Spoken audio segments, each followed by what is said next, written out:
Welcome everybody. I think we're going to just kind of dive in and starting from your right, the audience is right. Let's have Dave and then Gary, Rangu, and Joe give just a brief introduction, your affiliation, and then maybe just to kind of stir the pot. What surprised you the most during the past year in your business? Sure. My name is David Coughlin. I am CEO of Subcom, and I was trying to count up whether, because I did leave for a brief period, whether this is my 20th or 21st PTC. So it's good to be here.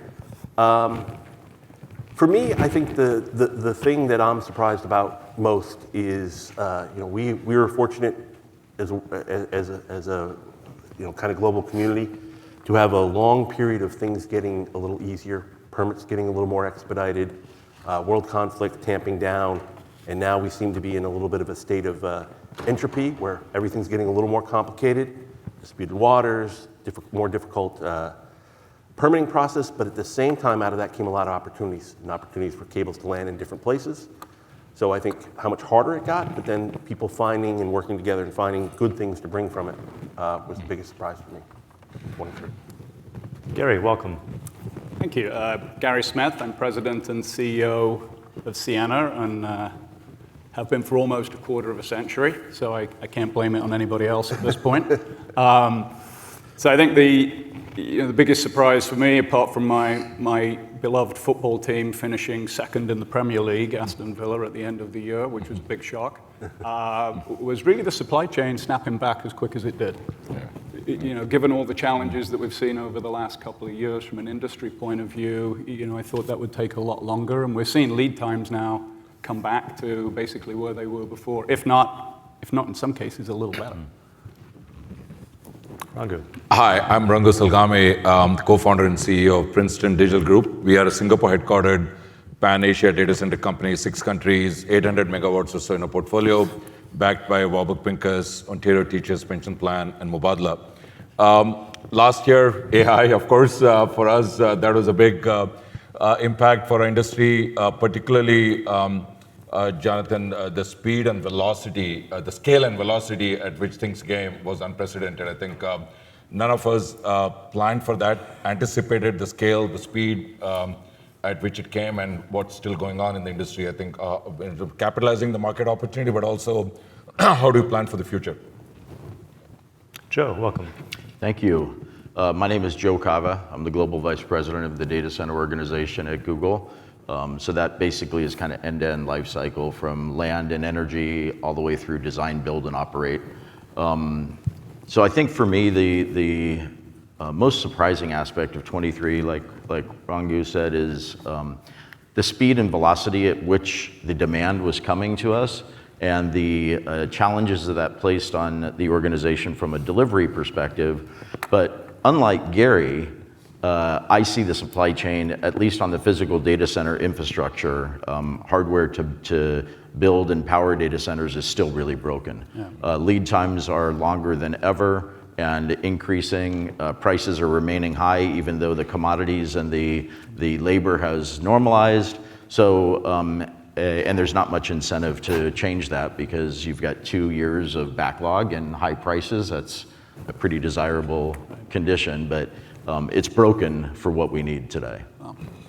So interesting mix of folks that are laying the cable, folks that are lighting up the endpoints, folks that are building the data centers, and then a company that's content kind of rides over all of this infrastructure. And I was actually going to ask initially about supply chain, because certainly from a data center perspective, you've got some enduring delays around gen sets and transformers and so forth. But Gary, you kind of kicked it off with a more optimistic note. What was the pinch point during COVID, and what got better in your business? The pinch point ended up being, all of the sort of what I'd call the high-end, complicated, expensive chips that we were all super concerned about didn't really have much of an issue with them overall. It was all the, the $1 analog stuff where, perhaps we all weren't paying as much attention, or we took for granted, that we had the issues on. I mean, that, when we were paying at some points during there, we were paying sort of $500 for a, $1 chip, because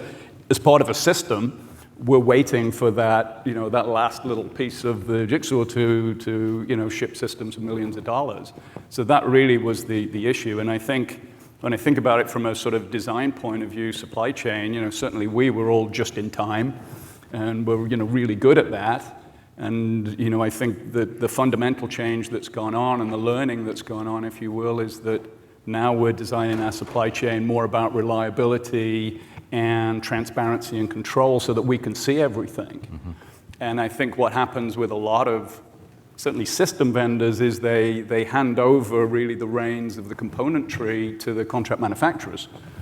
And I think that shift is, we've certainly learned that lesson. And now we've designed a supply chain, and we're not totally there, but we're a long way through it, completely reconstructed, but with an ethos of reliability and visibility where we can see all of the componentry, around the world that we need to build the system. So it's a big learning, and we all learn more about our supply chains than we ever thought we needed to know, right?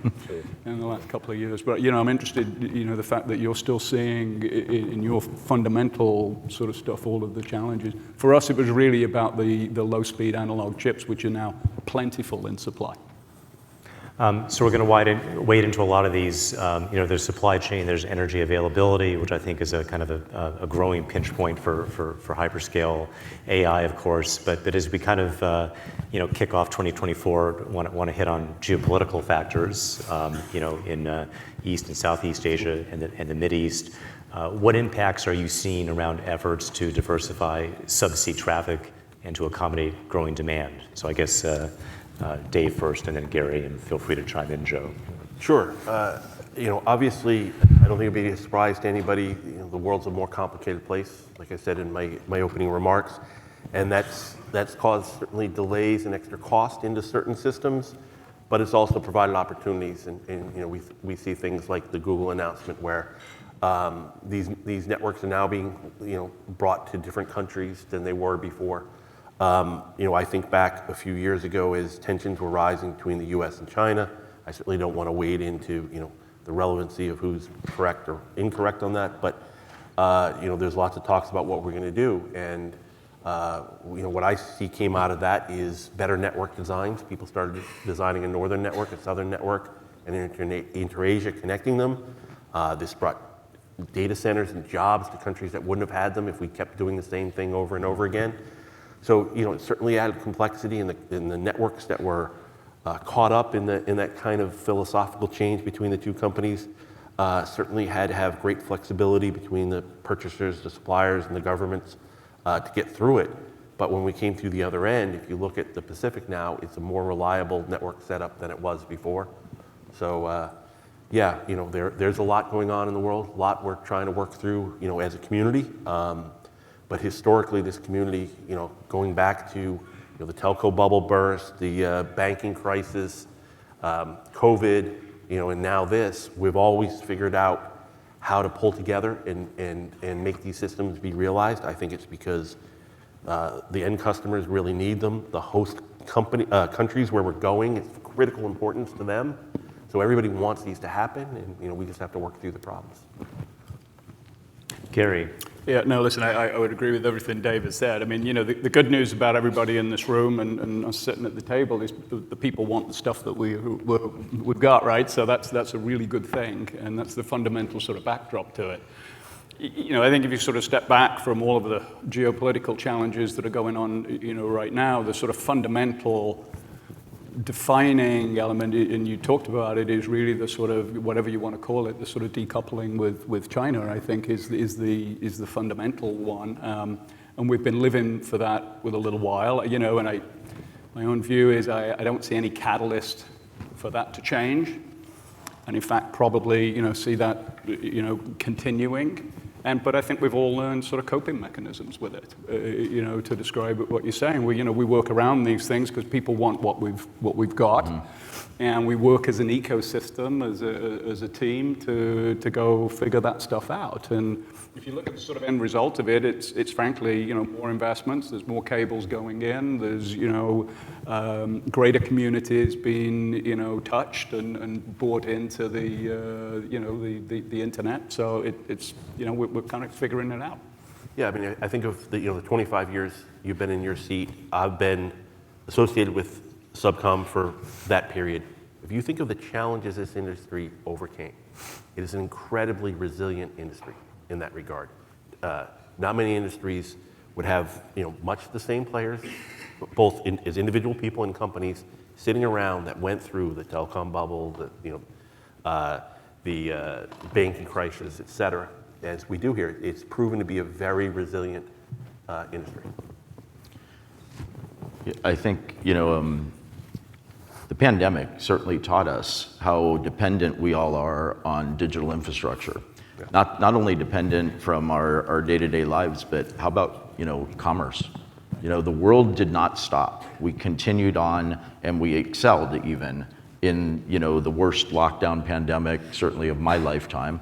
And so I think that it's caused us to really think about resiliency and reach and reliability of this infrastructure. And that's kind of the mantra that we've been using. And thankfully, we have an entire network acquisition and engineering team that are much smarter at this than I am, and they can plan for that. But really, I think it really does come down to we have a huge responsibility. People rely on us, industries, countries rely on us. And because of that, we have to think about things a little bit differently. So I want to maybe ask Rangu about Southeast Asia and some of the broader footprint that you're operating in. But Joe, while we have you, more broadly, what are the top macro issues that are playing into how you think about your data center footprint and your overall network? I think the macro is speed, and with that comes capital, talent, and execution. I think as more and more the scale is going up, and we have to look for land with power. Those kind of things are becoming a lot more strategic. And in that context, working with local authorities, whether it's utility companies, land authorities, I think for them it is becoming the same what our customers expect from us, the hyperscalers, which is does this company have the ability to keep its promise, which is execute? Does this company have the talent that it can execute to the promise? Does this company have the capital that it can be backed up to execute to the promise? So I think talent and capital has become the two most important things at a scale that, again, we have not seen before. The better capital you have, the better your position, and the better you're committed to executing to commitments you make, whether to local authorities and so on, are becoming much more important. So it's not about getting power quota and sit on it for a while. It is about you get power quota and also execute and build and create the jobs and the investment that you promise locally. So all those factors are becoming quite important. So having also the capital which can be have the kind of risk appetite across markets. So you can want to make sure that capital that can take an early stage risk, a capital that can take risk in Malaysia at the same time in Japan, because not all capital can do that. And so those kind of things are becoming a lot more important than even 2-3 years ago. I think that's what we are seeing. Big dynamics, a big shift in the dynamics of what how the market is responding. All the stakeholders in the market. Joe, you see some of that from. Sorry. Yeah. Oh. Yeah, maybe just kind of the from a broad view, Joe. How do you think about your data center footprint and network growth needs? Is it driven by AI? Is it data privacy, cloud? There's a lot under the hood to kind of contemplate. So how do you think about this broadly? Certainly, the demand drivers have shifted dramatically in the last few years. It was relatively easier for me to do demand planning when we're talking about our legacy applications and our legacy growth. I can model that reasonably well. And then you can build some buffer capacity on top of that. We know roughly where it needed to be and how much we needed to build. It's not so easy anymore because now the drivers are the shift to AI, ML first with everything, and cloud. And cloud is largely driving our location strategy as much as they're driving volume and demand. And a lot of that is driven by regulatory environment, data sovereignty. Certain countries mandate that if you're going to serve residents of this sovereign nation, it has to be done within the boundaries of this nation.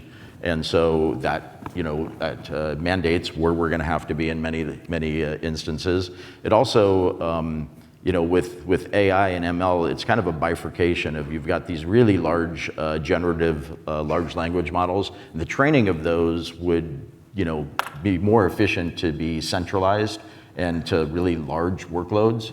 But then you've also got the inference and the application models, which are going to be closer to the edge where the applications are served. Those need to be kind of everywhere.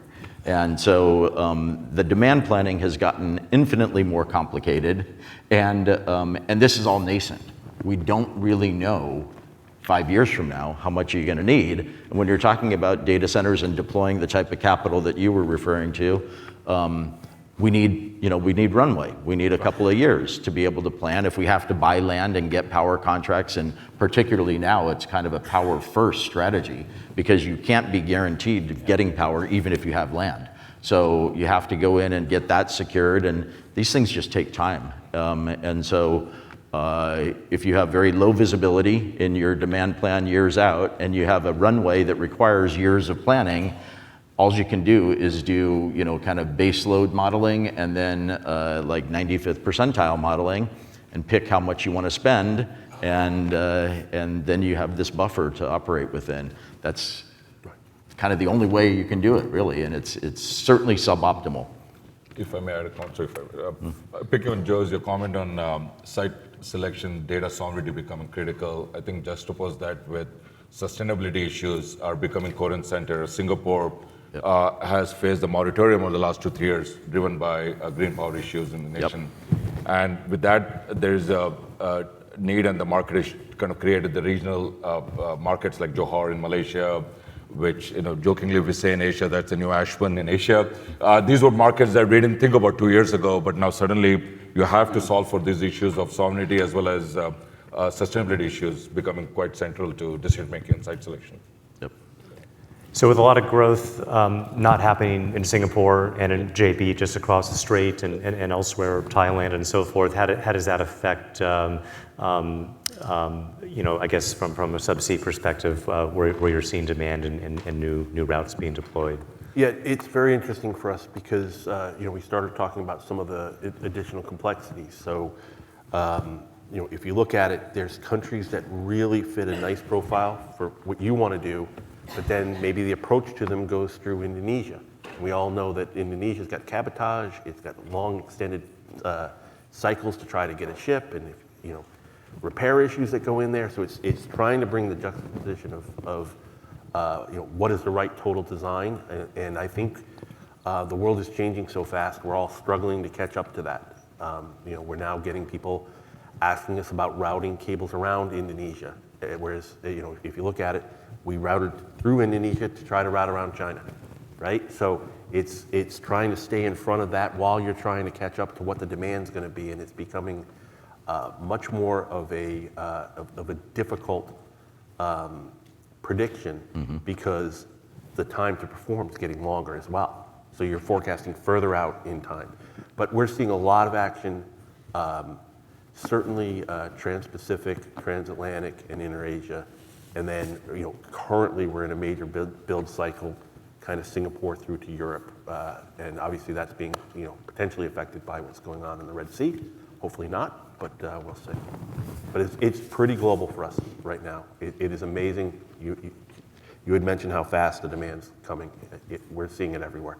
So energy first, the availability is not necessarily going to be in say, the flap D markets in Europe or the major internet hubs in Asia. It's going to be kind of further afield. And then with foundation models not necessarily being latency sensitive, what does that mean for data center investment and opportunity as you see it? So first Joe and then Rangu. Yeah, I mean, the amount of investment that is flooding into the data center space right now to keep up with the demand that is coming with these AI and generative models, the foundational models as you spoke about, those are really, the money is just eye-watering.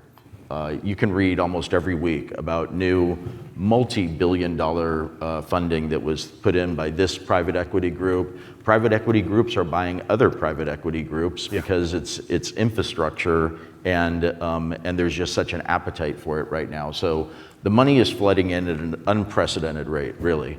And the demand is kind of outpacing the ability of the industry to keep up with self-build. So that means that we have to rely on partners, Bangyu and other partners, to help develop using their own supply chain and their pipelines that they have, in addition to my own first-party pipeline. And so it really has, I think, put a necessity for us to expand and work within the larger ecosystem and not just say we're going to do it all ourselves. We have to rely on the broader ecosystem and get there not only as fast as possible, but in the most sustainable way possible. Because the other thing we have to consider, and I mentioned resiliency and reliability before, but that's not just geopolitical.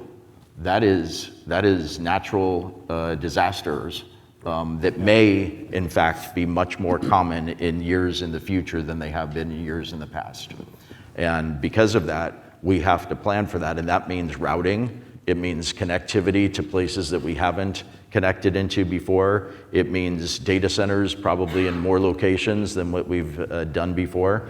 And all of that with the backdrop of we have to be responsible, and we have to do that in the most sustainable way possible, because we also have ESG mandates that we have to meet in terms of 100% carbon-free energy and water sustainability. So you put all of that layered on top of each other, and it's a multivariate, complex problem to solve for right now. Scientists at Google are trying to figure it out. We're trying. Sure. I mean, we are definitely seeing the kind of the early wave of AI GPU deployment in Asia. Of course, we don't know exactly what happens with our customers, what they're deploying, but the scale going up and speed at which has gone up are signs that GPU deployment is happening in Asia at scale, if not at the same scale as US. The markets that are being impacted, I think one of the things we learned, to a last point, Joe, is given the complexity of the problem of the whole industry dealing and the hyperscalers dealing with it, is nobody has figured it all out yet. That means we need to have the model of flexibility in how we make our site selection decisions, where we deploy capital, and we have the ability to take this risk, but also be able to course correct along the way. I think that, because as our customers are learning, I think we need to be able to adapt to that and move quickly. Otherwise, you can have capital stuck in the wrong place, then that's a big challenge. So that's one thing, is the flexibility. The markets, to part of your question, John, where we are seeing, of course, Johor, we talked about, has become the Singapore region, what we call as SG+, which is how do you come out of Singapore? Singapore is still the most desired hub for big tech companies, global tech companies in Asia, even though they will be in markets like India, Japan, Korea, other places, but they still want Singapore for a lot of things that they need to kind of operate their global infrastructure. So Johor and Batam have become the kind of the first step towards expanding that region. So that's one big sign, and it's already happening at scale. India, of course, as a market and also as a region which has a relatively good cost structure that helps large-scale deployment, we are seeing that. And Japan, I think, will be a big one. Of course, the economy being the third largest economy, still there's a very early adoption of cloud. But AI, there's probably a perception, some would call a misconception, misperception of Japan being expensive for AI deployment, for foundation kind of model deployment. But I think there's a lot of upside with Japan being the most predictable market in the world, even more than US. As an American, I can say that. And those things, I think, will bring a lot of attention to Japan in the coming years, I believe. When we are seeing some early signs of that. So these are kind of the markets. Of course, Australia continues to be very attractive. So we have 3-4 big pockets that will see and attract a lot of investment from deployment of GPU and scale. China is part of your footprint, Yep. and so there's some constraints on the types of GPUs available and at what scale. Any comments on what's going on within that geography? Yeah, definitely. There's definitely a lot happening from an AI perspective in China. I think it's going to be a lot more domestic demand, domestic customers, and I think that is happening. There are few players who are buying at scale, much more than we have seen ever before. So there's scale even in China. It's happening now. There's definitely a lot more suppliers on the ground just because of all the shift, all the changes, all the things that happened in the last 2 years, largely because of the economic conditions there. The recovery in China post-COVID has been much slower than anybody anticipated. Any economist, banker would say, so that is taking a lot more time. And I think from that is impacting the supply side. There's a lot more supply in the ground. I think buyers have a lot more choice, given that. So I think we are seeing that supply-demand gap, but AI is happening at scale in China as well, but heavily driven by domestic companies. So, Gary, there were comments on some of the Subsea sessions earlier. I think even on Sunday, Jim Fagan at Aquacomms was talking about 400 gigs displacing 100 gig demand, at least across the Atlantic. But whether it's route diversification or increments in demand, what impacts have you been seeing in your business, and then what's next in terms of technology innovation? So I think, just picking on the comments that were just made around the uncertainty that we're seeing around predictability of demand. Because we've had this sort of era where, yes, cloud has been, exponentially increasing, but it's had some predictability about it because you knew what services were there and you knew where we were going.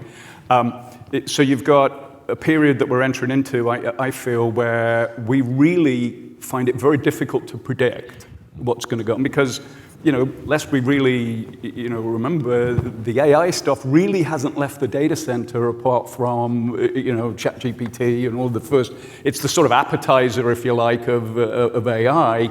But we know a lot more is coming, given the fact that you guys are spending so much on the compute and scaling all of that up. That's not even out there right now. So the sort of demand that you're seeing, is pre sort of AI. At least that's how we feel from a networking point of view. We feel the same.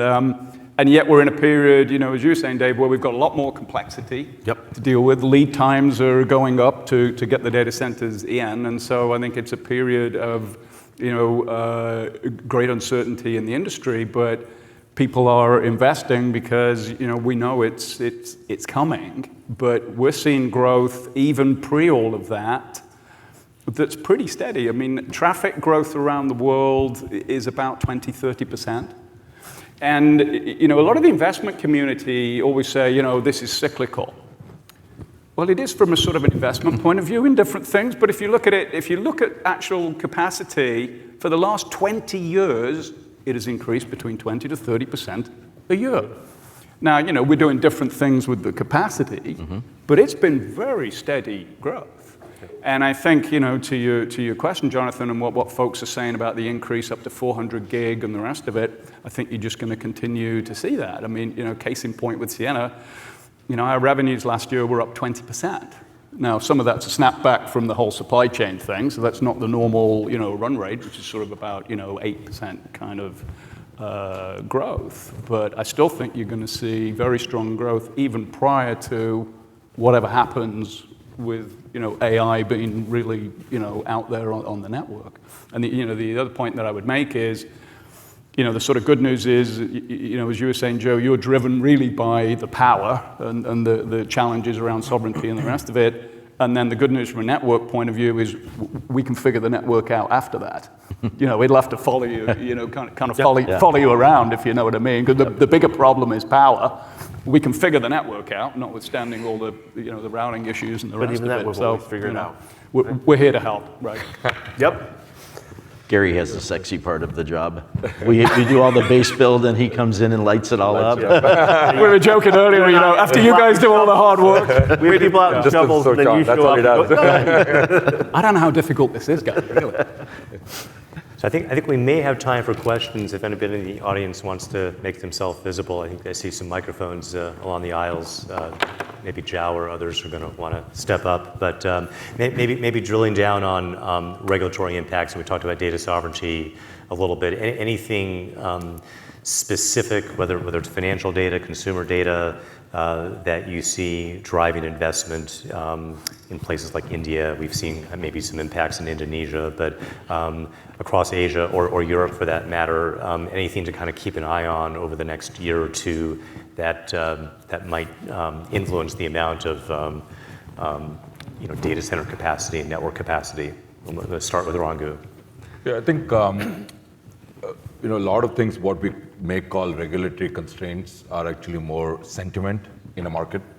I think sentiments drive a lot of policy level decisions in most countries. I think a lot of countries may not have a data privacy or a data residency law, but the sentiment on data residency can catch fire very quickly, and the whole nation would be making decisions policy level which are data residency driven, even though there's no legislative condition. So I think seeing those kind of things emerge. And also, on the other hand, what we've seen just in the last few years in Asia, at least, and it's happened around the world, I'm sure, the level of interest at the policymakers, senior policymakers, legislators, government leaders about technology, AI, digitalization is become #1 priority in any of the markets. We'll go to India, things like digital infrastructure for consumers, things around green power. These are become central conversations at the highest levels in the country. Same thing in Indonesia, all of these markets. So good news is it gives our industry a lot more ability to engage with policymakers and government leaders to drive our interest in the market, so we can make the investments with a little bit more lesser risk and ability to be able to achieve the outcomes. So that's a big shift over the last 3-4 years, last few years, I believe. That's going to help our industry. And on the other aspects of solving issues cross-border is tricky at this stage, but I think there's going to be a lot around that G2G conversation. Singapore has been at the forefront dealing with its own challenge on power. It has developed a relationship with the neighboring countries in Indonesia and Malaysia to start talking about data sovereignty relief in terms of how do you manage data residency or data embassy across different geographies. Digital embassies, exactly. So that companies like Joe's and ours be able to invest, and so their customers, their Joe's customers, wouldn't worry about data whether it's sitting in Singapore or in Johor, because the customer, the regulators would view that as the same data as if it's sitting in Singapore. So those kind of conversations are happening. And I think some countries which, like Singapore, I'm sure other countries will also start engaging. I think it's good for the industry. I think it'll help us unlock some of the big challenges of power, sovereignty, all kind of hitting at the same time. No, I see this exact same thing. Even between Singapore and India, the same thing. This digital embassy, the idea, and I think there's a lot of things that still have to be finalized and worked out, ironed out for sure. But the idea that a customer could write a contract on Singaporean paper and it will actually reside in India or in Malaysia, that's actually a really very attractive notion. And if we can get it worked out, I think it'll benefit everyone, because once again, and I hate to be repetitive, but getting back to reliability and resiliency, as opposed to being centralized in one location. If a customer can have the same contract that is then their data is held in 2 or 3 different locations, that is a much more resilient model than having all of the sovereign data within those sovereign boundaries. And that, sometimes, sentiment, as you mentioned, outpaces regulation. And sentiment said, no, we have to have everything here. That's not necessarily the most resilient model by a long way. So as it pertains to subsea cable landing sites, it probably is more of a rigid regulatory framework, but anything you see kind of from a topological perspective that is a particular pinch point or opportunity? I agree with the sentiment. Governments are getting much more involved. And I think there's some real good that's come from that, and then there's been some unintended consequences depending on, where. And I don't necessarily want to go through the list, but how they implement and whether they're doing it based on sentiment or whether they're doing it based on kind of the reality of the situation. obviously, I think everybody who's in this room probably recognizes that countries are becoming much more self-deterministic. So we're seeing a lot more territorial water disputes than we ever have in the past. This is leading to a lot of disruption because certain countries will have permitting schemes that are, you can't possibly hold the other country's permit at the same time. So in that case, the fact that these systems, like I said in the opening, are really desired by both countries, the fact that the governments are involved has allowed us to try to go back to them and say, okay, we can't meet both permit conditions. It's usually around observers on board. So one country will say, I need an observer on board, and only my country observer will be on. The other country says the same thing, and they have a territorial dispute. So how do you solve that? I think these things are getting solved better, but they're more frequent. So we have a question. Hi there. Dean Bubley, I'm an industry analyst. I was really interested in the comment about 20 to 30% data growth and also the impact of AI on data center investment. I'm wondering if at a big scale, we see more investment and data in the core, in the data center, in the intra-cloud space, rather than on the access network. And whether that's a trend to look for going forward. I mean, if you use ChatGPT, you send one line of text, you get back 3 paragraphs, but inside the cloud, there's gigabytes being transferred. Should we expect more of that? Is the access network done? So Gary, I was meaning to ask a question about terrestrial and even inside the data center campus, inside the data hall. So the question touches on that, and then I'd love to get your view on traffic growth as well. If you sort of break down networks, I think about them very simply. Either it's content to content, sort of in this crowd, or it's content to user, sort of access. And it's a very sort of simplistic way of looking at the networks, but I think it sort of applies to this question. There's a lot of investment going on content to content to obviously facilitate the connectivity of the data centers. Then the next sort of issue is the whole access network, which brings in sort of carriers and the rest of it locally, around the world. Now, there's a lot of investment going into access around, broadband initiatives. When you think about it, it's really about just getting, more data faster, closer to the end user. Mm-hmm. Be it, over the mobile network, which gets terrestrialized very, very quickly. So the answer to your question is there's got to be both. But right now, there's a very strong investment in the content-to-content piece onto the data center side. And then I personally feel the next wave of it will be, okay, we've got to get out to the users, and that will put pressure onto the access points. Now, the thing that I think is a little bit unknown about this is we don't know what the architecture and network flows will really be with AI. Mm-hmm. Once we get the application, how are they going to monetize it? What does that look like? I think that's all sort of generally in front. I mean, Joe would know way more than I would on this, but I think that's kind of in front of us. That's what we're working, through right now. So, yes, there'll be more edge compute for sure, but at some point that's got to get to the users to be, monetized. So, I think you'll see a phased investment on the network. That answers the question. And then, Joe, you touched both terrestrial and subsea. Any other kind of network-oriented comments to add to that? Yeah, I think that the trend kind of pushing more to the edge and more edge compute really couldn't be any more, a better example of that than this right here. This has an AI-enabled chip in it, a tensor processing unit custom built for AI applications. It will be done on device. There will be no data exchange off of this device, and it's all encrypted data on this device. It's your data, it's encrypted, it's processed local real time. That is as close to the edge as I think you can possibly get. And I think that we're going to continue to see that trend, so I think we're going to see more investments in that to get the AI inference, to get the learning and the benefits as close to the user as possible. But I agree that what you were saying, Gary, there's been an awful lot of content-to-content investment. I do think that content to user is a huge wave that's coming. That was an Android phone, by the way, that he was holding up. For those so I'll give super. you a tip later, John. So super quick, biggest challenges ahead for 2024. We kind of danced around it, but in 15 seconds or less, each of you. Yeah, I think for the undersea community, it's the networks that were planned 3 years ago that now have kind of regional challenges.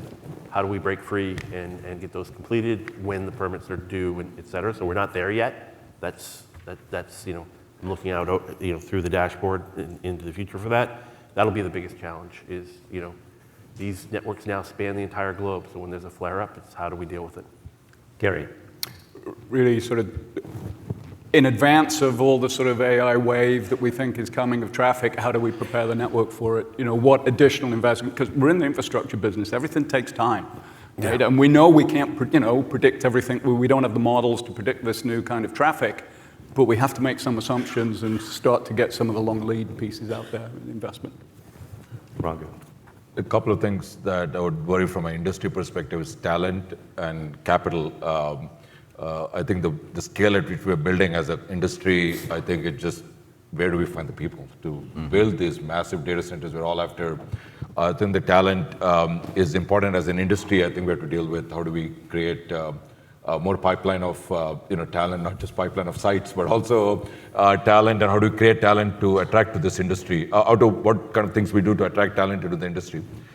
Second is capital. I think we have talked through, and this is, as I said, billions of dollars of capital going in from investors.